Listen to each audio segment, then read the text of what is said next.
दोस्तों, किसी गांव में एक बुद्धिमान ब्राह्मण रहता था। उसका एक दोस्त था जो एक पैर से लगड़ा तथा बहरा था। वह दूसरे गांव में रहता था। एक दिन वह ज्ञानी ब्राह्मण अपने बचपन के दोस्त से मिलने के लिए घर से निकला। उसके दोस्त का घर काफी दूर था। वह ब्राह्मण रास्ते में जा ही रहा था कि उसे अचानक एक हष्ट-पुष्ट आदमी दिखाई दिया। वह भी उस ब्राह्मण के साथ चलने लगा तो वह ब्राह्मण उस मनुष्य का नाम पूछता है तो वह अपना नाम महाकाल बताता है। वह ब्राह्मण भी सोचने लगा कि मुझे भी काफी लंबा जाना है, चलो एक साथ मिल गया जिससे रास्ता आसानी से कट जाएगा। अब ब्राह्मण और महाकाल दोनों साथ साथ चल रहे थे कि अचानक एक गांव आ गया। तब महाकाल ने उस ब्राह्मण से कहा कि तुम चलो और मुझे इस गांव में थोड़ा काम है, मैं अभी आ रहा हूँ। थोड़ी ही देर में उसी गांव में एक भैंस ने एक आदमी को लात मार दी।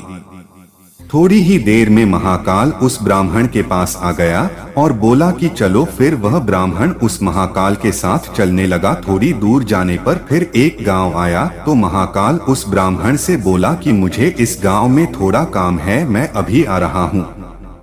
थोड़ी ही देर में उस गांव में आग लग गई। वह ब्राह्मण सोचने लगा कि यह आदमी जहाँ जहाँ जाता है तो वहाँ पर कोई न कोई घटना जरूर घटती है। अतः वह ब्राह्मण महाकाल से पूछ लिया कि भाई तुम कौन हो।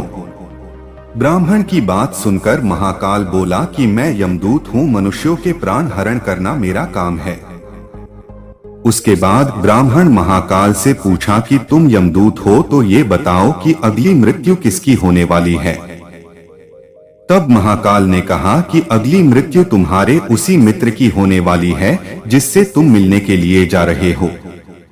वह ब्राह्मण सोचने लगा, यदि ऐसी बात है तो मैं अपने मित्र से मिलने नहीं जाऊंगा। महाकाल ने ब्राह्मण से कहा कि तुम जो सोच रहे हो ऐसा कुछ भी नहीं होगा, होनी अटल है इसलिए होकर रहेगी। थोड़ी देर में उस ब्राह्मण ने देखा कि उसका मित्र उससे मिलने के लिए बड़ी तेजी से चला आ रहा है।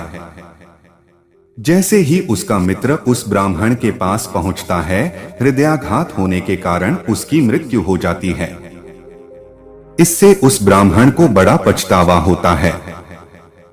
वह ब्राह्मण उस महाकाल से पूछता है, अच्छा ये बताओ कि मेरी मृत्यु कब और कैसे होगी। तब महाकाल ने कहा कि तुम्हारी मृत्यु ठीक 6 महीने के बाद दूसरे राज्य में फांसी लगने से होगी।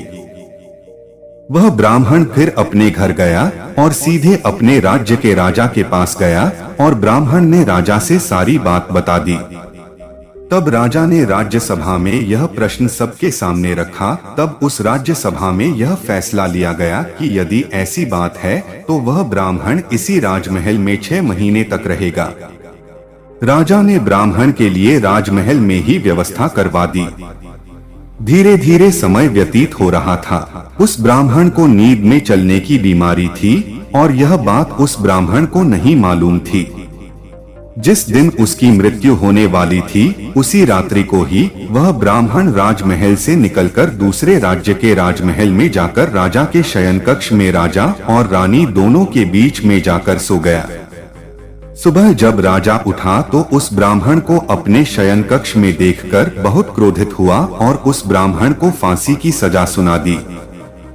तब वह ब्राह्मण उस राजा से सारी कहानी सुना डाली, जिसको सुनकर वह राजा अपना एक गुप्तचर अपने पड़ोसी राज्य के राजा के पास भेजकर सारी जानकारी ले ली। जिसको सुनकर वह राजा अपने फैसले पर बहुत पछता रहा था। लेकिन उस राज्य का एक नियम था कि एक बार राजा जो सजा सुना दे फिर चाहकर भी उसे नहीं बदल सकता।